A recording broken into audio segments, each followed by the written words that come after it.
আমার এই ভিডিওগুলো দেখে আপনি অবশ্যই সই শুদ্ধ করে কোরআন শিখবেন ইনশাআল্লাহ। কারণ আমি জানি যে আমি কিভাবে শিখাচ্ছি, কিভাবে শিখালে মানুষ সহজেই বুঝতে পারবে। এই জন্য আমি শিওর করে বলছি যে আমার 30টি সাজানো ভিডিও দেখে আপনি অবশ্যই কোরআন শিখবেন। তারই আজকে 9 নাম্বার পর্ব, এবং এই 9 নাম্বার পর্ব হচ্ছে যজমের পরিচয়। এই 9 নাম্বার পর্বে থাকছে যজমের পরিচয়।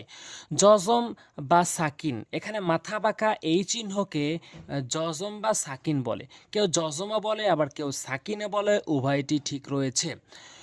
হ্যাঁ, যজমওয়ালা হরফ তার ডান দিকের হরকতের সঙ্গে একত্রে একবার পড়া যায়। উদাহরণ, হামজা ফা জবর আফ। দেখুন এখানে ফা যজম ওলা হরফ, তার ডান দিকে তার আগের হরফের সঙ্গে একবার মিলিয়ে পড়ছি। হামজা ফা জবর আফ। প্রথম যে আলিফের উচ্চারণ হয়েছে হামজা জবর আ, সেই উচ্চারণের সঙ্গে ফাতে শুধু ফ আনবেন। যজমালা হরফ মানে কি? যজমালা হরফ মানে প্রতিটি হরফের বাংলা হরফ রয়েছে, বাংলার অক্ষর রয়েছে, সেই অক্ষরটি আনতে হবে। যজম মানে সেই অক্ষরটি আনতে হবে। যেমন এখানে ফাতে ফ এনেছি, হামজা ফা জবর আফ। মিমতে নুন এনেছি, নুনতে ন দন্তা ন এনেছি, মিম নুন জবর মান। মোট কথা হচ্ছে যজমালা হরফ তার আগের হরফের সঙ্গে ধরে পড়তে হবে। এই ক্ষেত্রে জবর থাকলে ফা থেকে জবর দিয়ে ধরতে হবে আফ। যেমন হামজা জবর আহা ছিল, ফাতে ফ আফ। হামজা জেরে ই, ফাতে ফ ইফ। হামজা পেশ উ, ফাতে ফ উফ। আফ ইফ উফ, এভাবে ধরে ধরে পড়বেন। মিমনুন জবর মান, মিমনুন জেরে মিন, মিম নুন পেশ মুন, মান মিন মুন। জবরতে আকার হিসাবে ধরবেন, জেরতে রুস্যিকার হিসেবে ধরবেন, এবং পেশতে রুস্যকার হিসেবে ধরবেন, এবং নুনতে হবে দন্তার ন। তাহলে মান মিন মুন। খলাম, এবার 3টি অক্ষর মিলে একটি করে শব্দ কিভাবে পড়বেন? খলাম জবর খল, কফ দুই পেশ কুন, খল কুন, খল কুন। আইনলাম জোরা আইল, মিম দুই পেশ মুন, আইল মুন।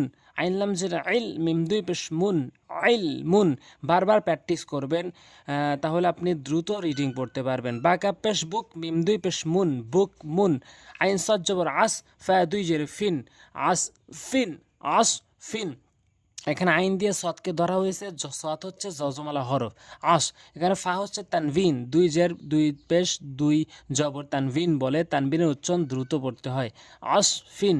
হামজা হাজের ইহ, দাল জের দি, ইহ দি, ইহ দি। বারবার পড়বেন, তাহলে আপনার মুখের জড়তা ভেঙে যাবে, আপনি দ্রুত রিডিং পড়তে পারবেন।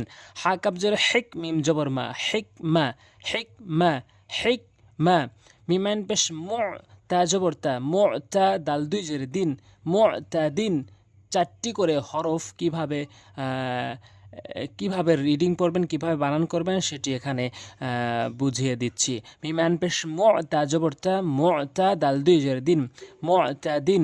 নুনাইন জবর না, বা পেশ বু, না বু, দাল পেশ দু, না বুদু, না বুদু, না বুদু। বারবার আপনি এটি উচ্চারণ করবেন, কারণ এই শব্দটি কোরআনের অনেক জায়গায় আসছে, দেখা মাত্র আপনি বুঝতে পারবেন, এই জন্য বারবার প্র্যাকটিস করবেন। আইন সিন জবর আস, আইন জবর আস, সিন জবর সা, আস। হামজা হাজের ইহ, দাল জের দি, ইহ দিন। আলিফ জবর না, ইহ দিনা। ইয়া জিম জবর ইয়াজ, আইন জবর ইয়াজ লাম পেশ লু, ইয়াজ আলু। ইয়া পেশ ইউ, আও সিন জবর ওয়াস, ইওয়াস, ইওয়াস। আও জের ভি, সিন পেশ সু, ইউয়াস ভিসু, ইউয়াস ভিসু। আইন জবর লামিয়া জবর লাই, লাই, লাই। হামিম জের হিম, লাই হিম, লাই হিম। নুন কব জবর নাক, আইন আলিফ দুই জবর আন, নাক আন, নাক আন। তো এভাবে আপনি পড়বেন, এবং দ্রুত রিডিং পড়ার জন্য একটি টেকনিক শেয়ার করি, সেটি হচ্ছে আপনি এভাবে প্রথমে বানান করবেন। মিমাইন পেশ মু, তা জবর তা, মু তা, মু তা, দাল দুই জেরে দিন। পরের শব্দ বানান করার পর উভয় 4টি মিলাবেন, মুতাদিন। এবং এই শব্দটি আপনি বারবার পড়বেন। পড়ার কারণে আপনার এই শব্দটি যখন মুখস্থ হয়ে যাবে, কমন হয়ে যাবে। এই শব্দটি কোরআনের অনেক জায়গায় রয়েছে।